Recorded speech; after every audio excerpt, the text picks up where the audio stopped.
So thank you for being here. We would like to get started because we don't want to keep you late. I don't know what is worse, being after Facebook, talking about big data, or is it the last presentation, or both, right?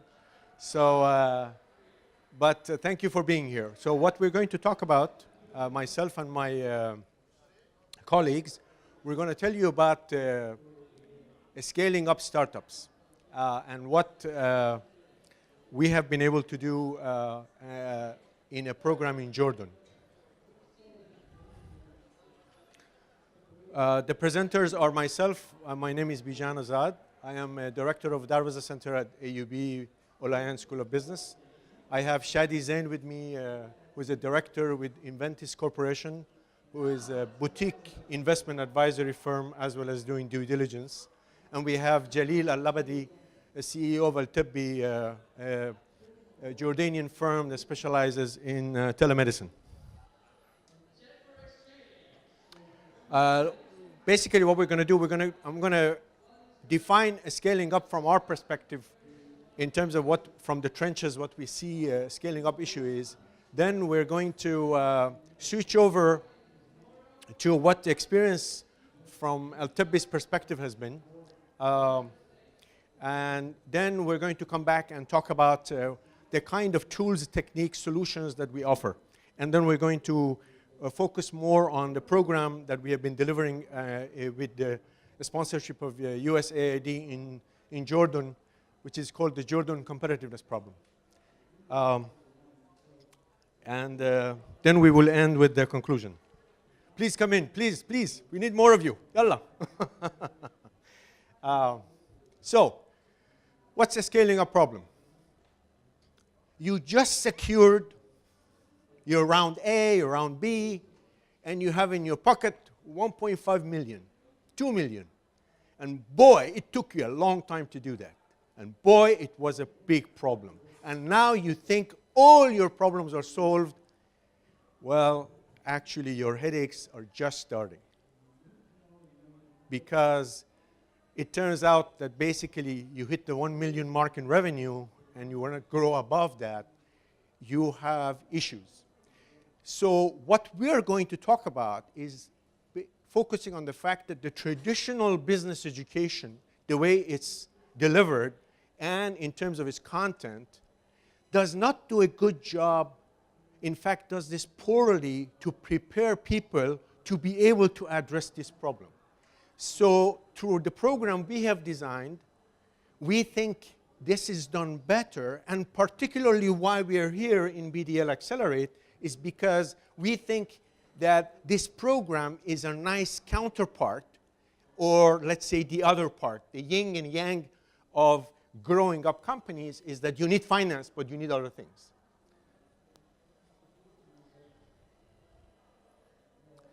Why is that a problem? It's the problem because the success formula for a startup is somewhat different than for a scaling up. The same formulas don't work. What do I mean by that? When you're a startup, you learn how to run, and you learn how to run fast. Why?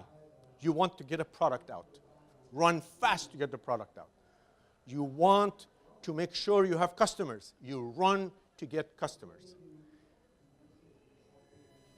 You want to get revenues. You run to get revenues. But along the way, you also learn how to overcome obstacles, but usually in a temporary way. You usually don't have the time to sit around and spend a lot of time focusing on systematic long-term problem solving. So what happens? When you're trying to jump these valleys, it turns out you have this problem of valley of death.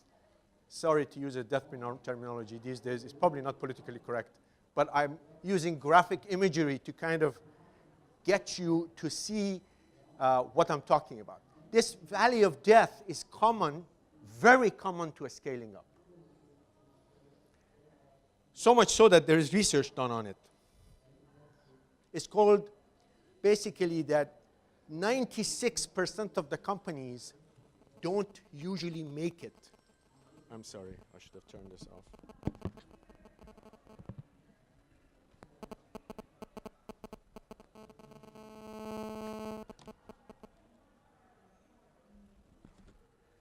96% of the companies don't make it to the 1 million revenue mark.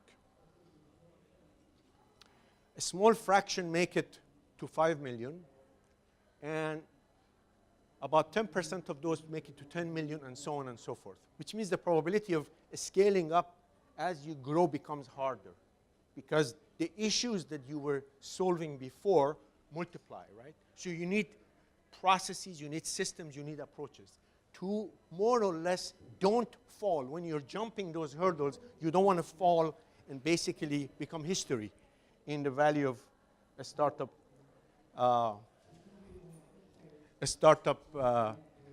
Have this startup syndrome that basically you end up falling in the valley of death. So, I'm sorry, I'm getting tangled up with the technology. I'm going to show you a video. It's not great resolution, but it makes the point. I don't know if you can hear it. Doesn't matter.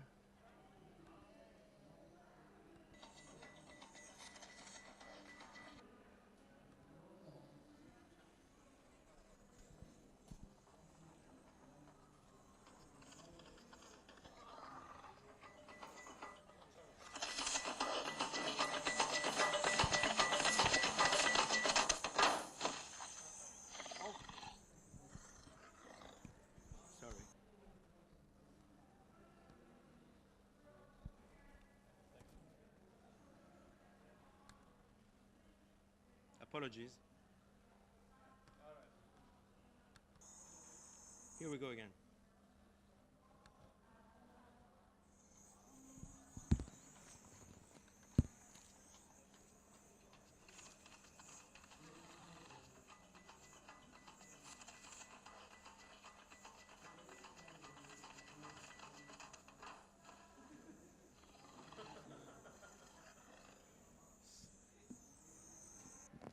So what's the point of this?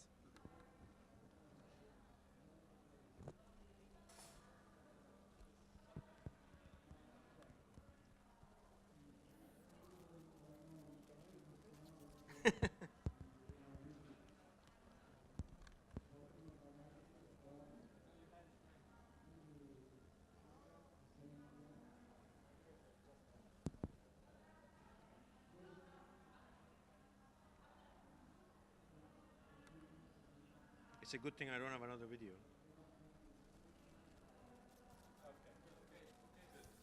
Got it. Okay. So, what's the problem? The problem is that basically starting up is like doing a sprint. But scaling up is more running a marathon. So, you know, in marathon, you need to do a lot of planning, right? You can't get tired too early. You can't go too fast, right? You need muscle, but you also need a stamina. You need ability to kind of be able to pace yourself. Pacing is key.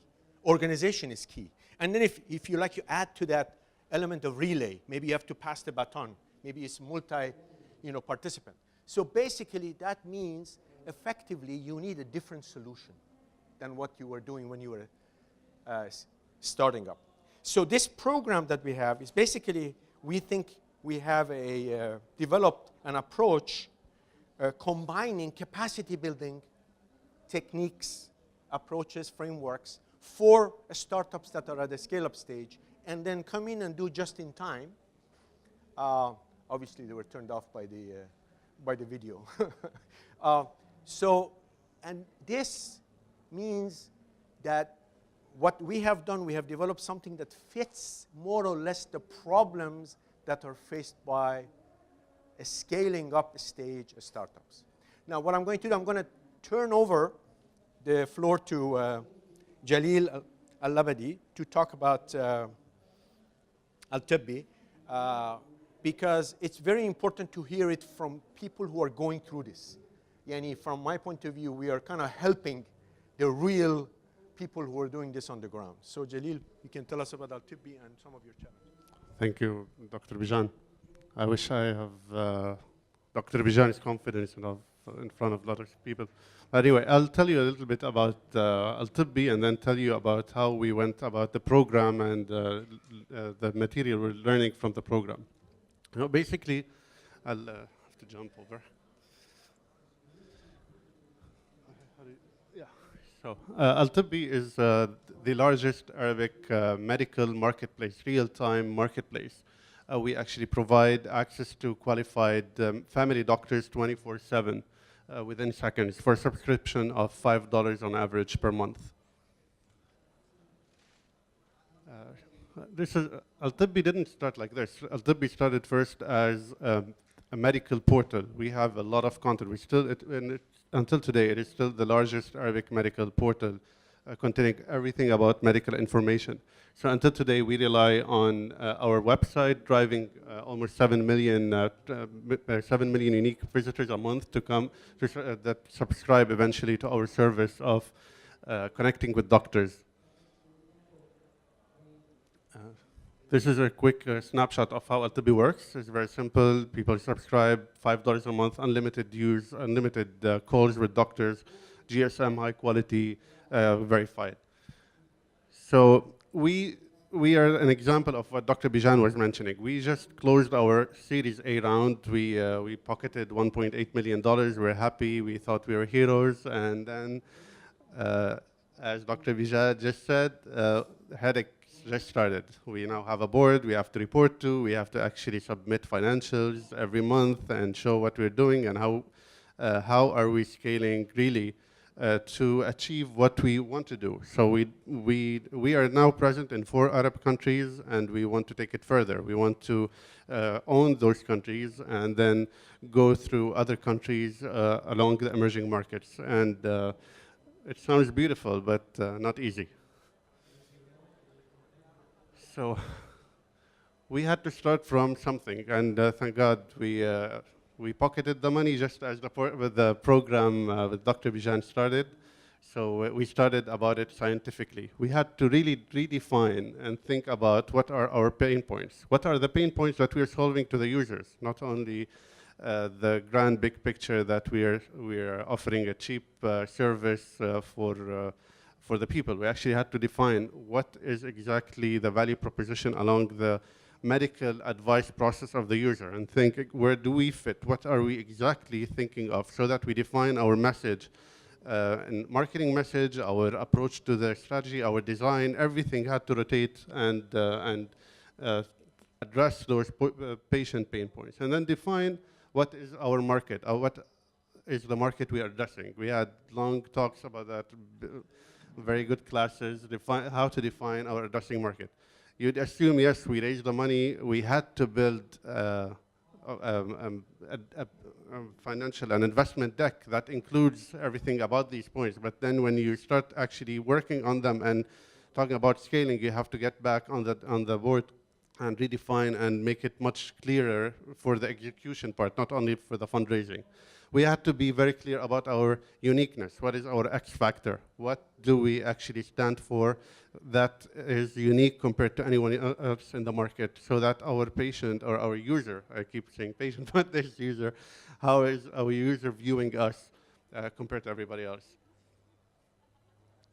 Then from that on, we had, these are real problems, and we had to go through exercises in the program to define actually what are the gaps in the organization. So we went through that exercise. We found out that myself and a colleague of mine are doing virtually everything, and we have just teams that are doing the technical work.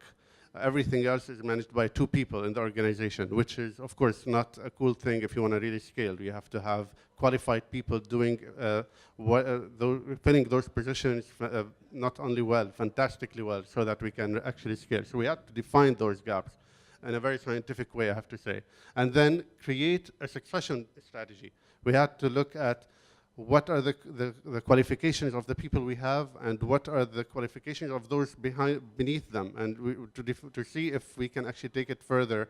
If anybody leaves the organization, how are we going to tackle that strategy? And we called it a bench strategy, and having those bench people waiting and highly qualified. Then we, of course, tackle cash. Our business model is very clear. It's very simple. We have a retail and insurance business. We We ask for $5 a month from the retail and $1 a month from the insurance to cover their subscribers. So you see, it's simple. We have calculated of course, our financials much before, but then when we talked about this with Shadi and Dr. Bijan, and we had to really work through the unit economics. Here we go. We had to go through the unit economics and to identify where are the real risks of that would eventually impact our revenues, our profit. And we had to go really deep in identifying those aspects and to prepare a plan to tackle those aspects, not only have them identified. We had to really have a plan of how are we going to tackle each one of them and the eventual probability of having anything happen. These are basically our findings. Again, we are finding that scaling up is not like starting up. Starting up is more of an art, sprinting, then the marathon is actually a science. Thank you. Thank you very much, Jalil. So what I want to do in the next part, it was very important to hear from somebody from the trenches. At the end of the day, this is all designed to help people like Jalil, his company, and others like him to be able to do the scaling, right? So at the end of the day, it's what matters that the problems that they're addressing are more or less solved. So some of the tools that we have worked on and we have helped put in place in this program is basically giving companies means to be able to clear the direction. Why? You need to have a North Star. And then in addition to North Star, you need to kind of focus. And then when you do that, then at the end also you need to have a executable plan, because it's not the plan itself, but whether how it gets executed. All of this has culminated. I was going to talk about a little bit about Steve Jobs, but I'll forego that for sake of time. Basically, the tools we are presented for this program are not that different from traditional tools in terms of name, but in terms of content, they're quite different. They're very practical, and execution is very built in. Why? The companies like Jalil's cannot afford to go through a strategic planning process a typical large organization goes through. They need a strategic plan, and they need to start executing for this quarter. So this one-page strategic plan, which is a tool that's available, but we built a whole curriculum, which is basically a two-day process going through and trying to figure out for each company what are the elements they need to do. And some of the things that Jalil pointed out are more or less the input into the process is the process we have gone and helped them. Jalil mentioned the notion of people issues, talent. Key issues for people like him, and I've had many side sessions during the sessions and otherwise to hear that when companies start scaling up, it feels like people are in their boat and people are rowing, but it doesn't look like they're rowing so that the boat moves forward. It looks like kind of they're working cross purposes. And it turns out this is not trivial. Why? It was good to have creative chaos reign when you were starting up. But when you are trying to scale up, you need to kind of rein that in. You need to put systems in place, and you need to make sure what we call you get the right people on the bus and you get the right people in the right seat and organize properly so that everybody has the right function moving forward. And some of these tools he talked about. For instance, a couple of tools that we have used, what we call function accountability chart, process accountability chart.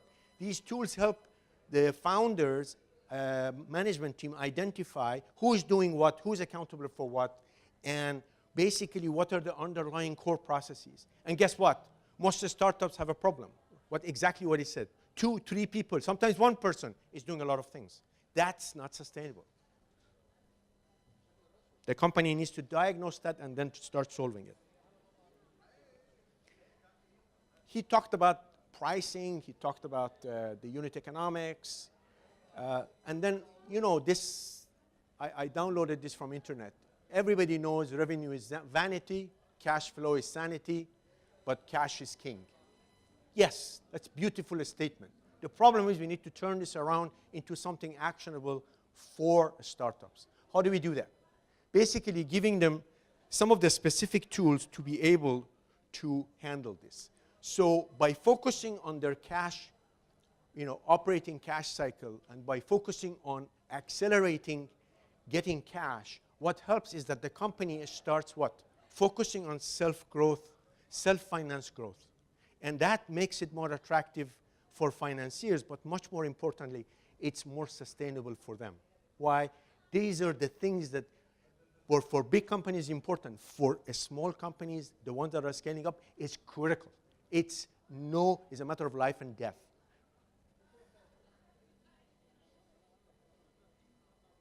And finally, we have focused also on the fact that small companies growing up need a very, very strong focus on having an execution rhythm. What do I mean by that?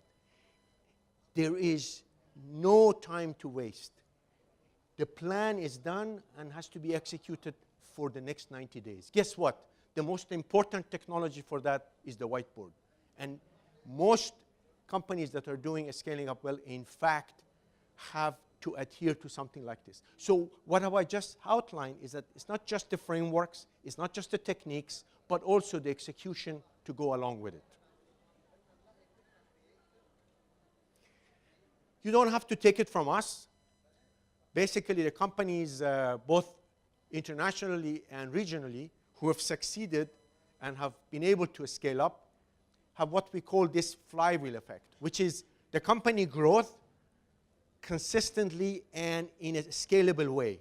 And when things are in place, it really rockets up. Now, you can say, is this all because of these elements? Obviously not. But if those things are not in place, it's like necessary and sufficient. What we're talking about is necessary, but obviously not sufficient. You need other elements. For instance, you need to make sure that basically, of course, your market, your addressable market, is something that's sustainable in the long run, right? We like this, demonstrate what we're talking about, is that these 4 elements are important as a part of creating scalability: strategy, people, cash, execution. And this kind of creates a process which we like to call, a process of a flywheel effect. What's a flywheel? Anybody knows what a flywheel is?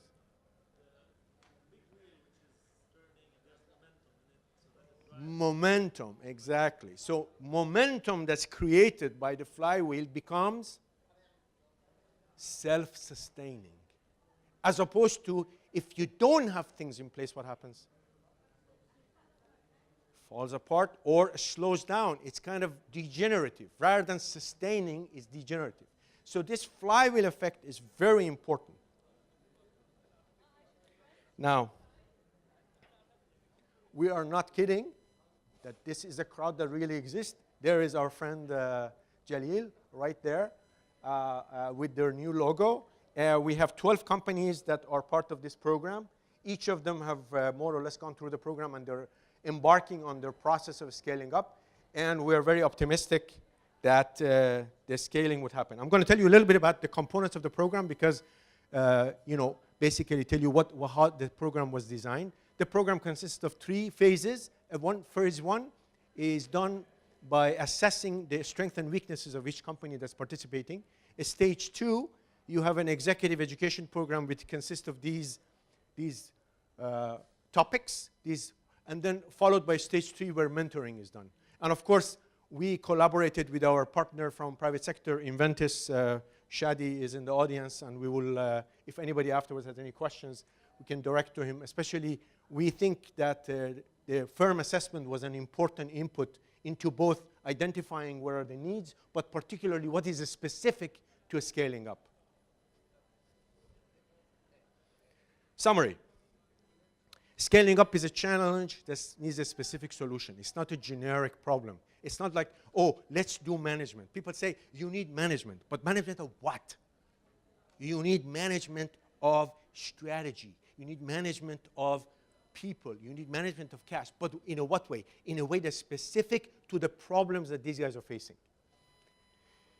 And if you thought funding is it, as you heard from Jalil, he woke up the next day and, he was very happy. But also he realized he needs some kind of a pill, or at least not as easy as a pill, but he needs a series of techniques, tools, and otherwise to get this going. And we also know that the traditional educational approaches are geared towards more addressing the problem of large firms. So we need a fresh approach which is more tailor-made and is customized to regional conditions. We think we have started such a collaboration to do this. And more specifically, it's the assessment of a specific situation, the fact that it's the exec-ed approach. You know what exec-ed education, as opposed to regular education, is that what? Has anybody gone through exec-ed to know? Yes, of course, we have. I won't tell them that you're the director of exec-ed. It's okay. So exec-ed basically is actionable education, as opposed to something that you take and someday you hope you apply. And finally, the component which to do with mentoring and consulting is very important, because without that, without this problem-solving element to this, it's very hard to make it practical. So overall, what does this program do? It builds the capacity of the startups to be able to grow and scale up. It's teaching them to fish, as opposed to giving them a meal for one day, one fish. And this is very important, because this has to be there for the long term, for the long run. What's unique? It's a scaling up stage. It's local and regional. And then together, because it's educational institution like AUB, but also in collaboration with our partners in private sector, especially investment advisory firm, we have been able to bring a solution which we think is very fit for a particular problem. We think that two lessons walking away from this are that, one, capacity building needs to be a very important part of to the finance availability that Circular 331 in Lebanon, for instance, has worldwide. This is a fantastic facility. As you can see in the last 3-4 years, the BDL Accelerate is a good example. Compare last year to this year, right? The attendance, it's record, right? Last year, 2,000, this year, 5,000. So, sorry? Travel, thank you. 7. Oh, 7, okay. So, but we think that there is a counterpart to this. Capacity of the startups needs to be built up. Why? It's the capacity that enables them to what? To scale up and grow. And so we think also that people, startup themselves, but VCs particularly need to be sensitive to this. Educational institutions like ours and policymakers to kind of take lessons. What are the takeaways and the good and the bad things as moving forward? Thank you very much. If you have any questions, please let us know. I want to recognize my colleague Shadi Zain, who was instrumental in putting this presentation together, but we decided for purposes of having a smooth flow that I and Jalil would only present.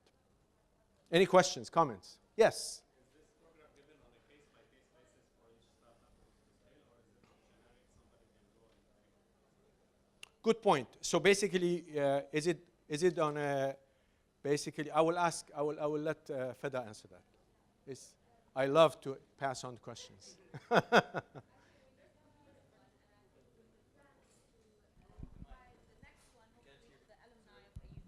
then open it up for the public. Did you hear me? Okay. Well, we just completed one program in Jordan, and the intent is to open another one up for the alumni of AUB, and then the next step would be to make it out for public. But it will be on a cohort-by-cohort basis, not on a company-by-company basis.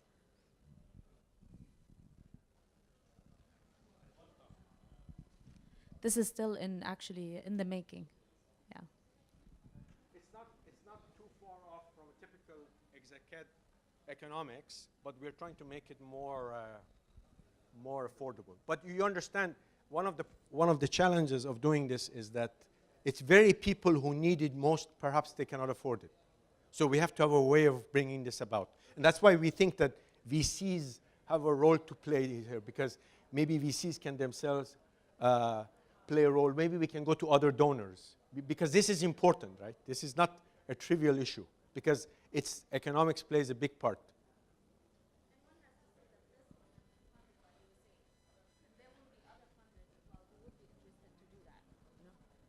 Say that again. You know, this program specifically was funded by USAID in Jordan. It's a Jordan competitiveness program that, you know, the growth readiness program is part of. But we also foresee other funders to be very interested in something like that because it's very unique, and I don't think it was done, you know, by the region to the region yet. So it's very new and I think much needed.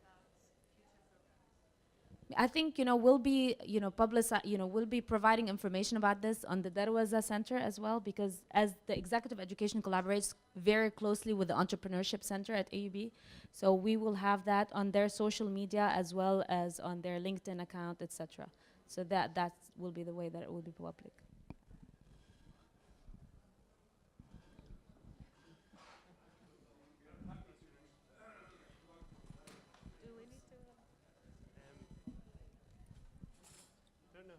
Are we talking to the room at this stage, or should I be talking to you? Yes, actually, it's for everybody. Sure, okay. Let's make it interactive. It's for you guys, ladies. Sure. I'm the executive director of a program on scaling at IE Business School in Madrid. So this has been really fascinating. That's probably why I took a picture of every one of your slides. But what's been interesting is that the first time we ran the program, it was very anecdotally based, you know, we basically told stories, you know, and we've moved a lot more to kind of almost talking about we talk to people from operations, because operations is a scaling issue, you know. In other words, if you have 3 warehouses going to 8 warehouses, you know, it's not the same issue. And I talked a lot with operations professors about how you scale and logistics and stuff like that. And we've sort of started this approach then of, you know, what number of people you hire a full-time HR person, what number of people you hire a full-time finance person, what number of people, you know, should you open new offices, should you centralize, and very much treating it, you know, away from anecdotes and talking. But we're still really early on in terms of, and actually if you look at the research in this is really poor. And it's poor because people haven't researched it, not that the research has been done. But I tend to tell the story. This is a bit like startups before Blank and Osterwalder and Eric Ries got involved, when people thought startups were just smaller versions of bigger companies, and that the head of marketing in a big company would be a good head of marketing in a small company. And then they've made huge advances in this in a number of years, and now we can tell people, you know, in other words, we can sort of give them things they definitely should not do. Absolutely nobody should do this. So I think we're now entering a new phase, when instead of dealing with the startup problem, we're now dealing with the scale-up problem. And if you look at the numbers, which I'm familiar with the numbers you had in terms of the fall-off, and I tend to talk about it in terms of hunters and farmers, that in life and in ecosystems there are hunters and farmers. Like at the early stage in frontiers, you have to send out hunters to go out and, you know, kill the meat and that kind of stuff. But then you have to bring in farmers, and it's completely different scales. So I guess what I had is really a comment rather than anything, that I'm delighted to see people focusing on this. And also I can appreciate just how hard it is to do, because it's still a very early on, in the science. So I'll, you know, hopefully I've taken your slides, and I hope to go back to Madrid and take a look at them and send you some comments. Okay, thanks very much. Absolutely. Thank you for the commentary. Actually, everything is right on. I want to see if other people, Jalil or Shadi, have anything to comment on from your experience in looking at companies trying to do matchmaking. Sure. I think in retrospect, what is quite interesting is the fact that there's a lot of excitement, especially in our region, with respect to entrepreneurship and startups. However, the problem of scale-ups hasn't been tackled really, and what that means is there's a lot to do. I'm afraid that, I mean, I've got a concern, a general concern, which is that a lot of the startups that we see today are unfortunately, just statistically speaking, not going to exist in a couple of years.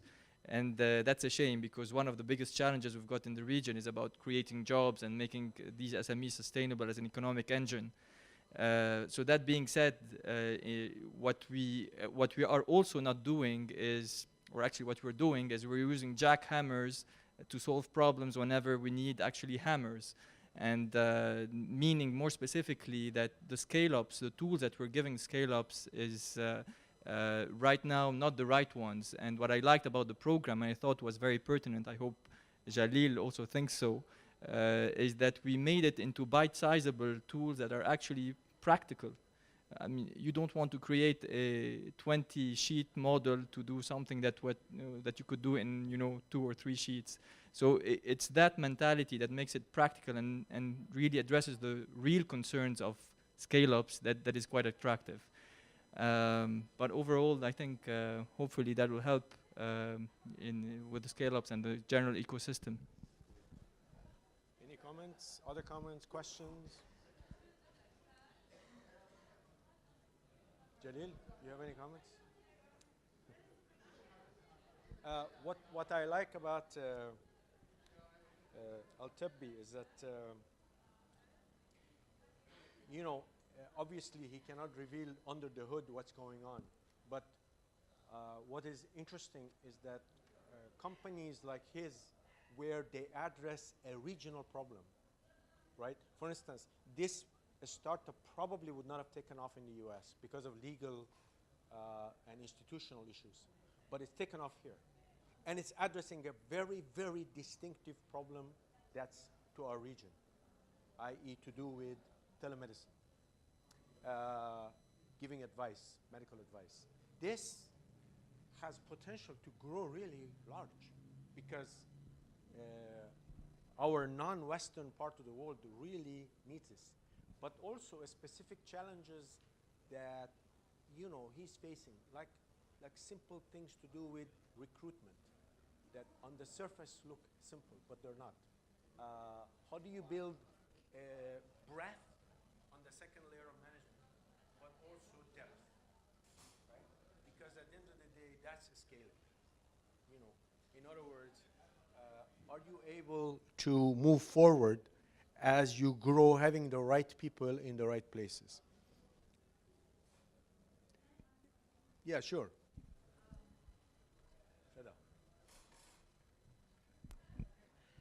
I think there's one additional thing about working with the startups, which is the problems you have constantly change.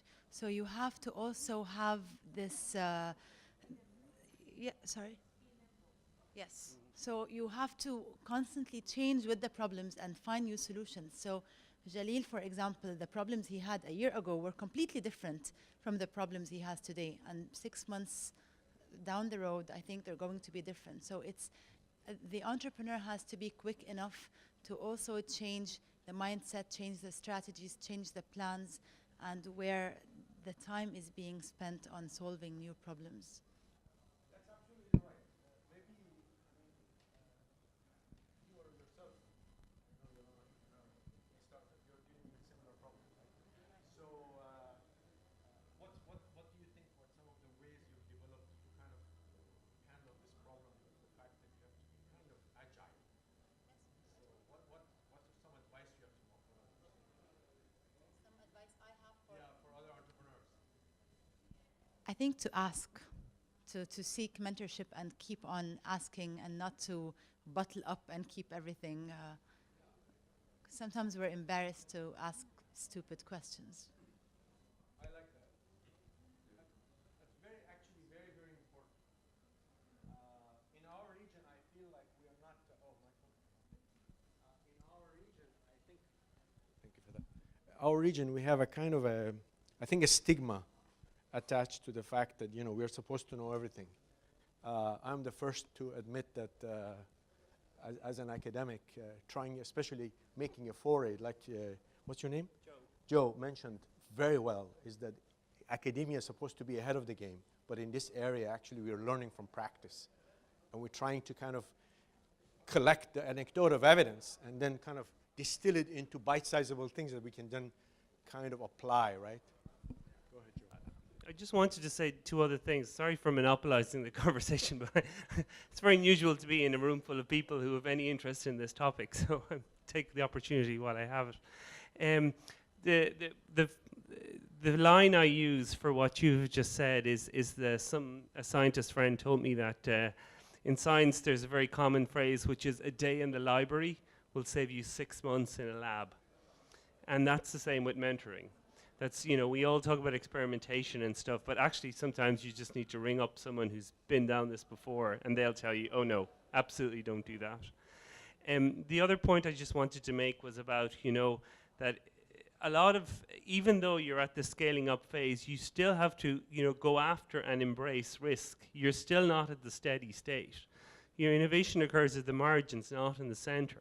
And you're still chasing after, I mean, you know, there's an emphasis, I think, on stability and that kind of thing. Actually, no. I mean, in some ways, this gives you the actual resources to really do stuff. So, you know, that's one thing that I didn't see in the presentation, that, you know, the emphasis is on, you know, oh my God, let's try and go stable. Well, actually, no, you almost have to double down on risk, you know, and you have to embrace risk because that's how you defeat and eventually replace an incumbent. So, you know, that's a whole other factor that, you know, if you take out the risk, then you may be, you know, take off the things you have to compete with. So that's a whole other sort of a thing. Like, you shouldn't want to take, you know, get someone who's really good and at risk and identifying opportunity and then kind of turn them into another person. Ultimately, it's about growth. Startups are about growth and scale-ups are even more about growth.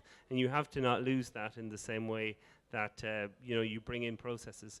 The other just line I'm going to use is, people ask me the difference between a scale-up and a startup.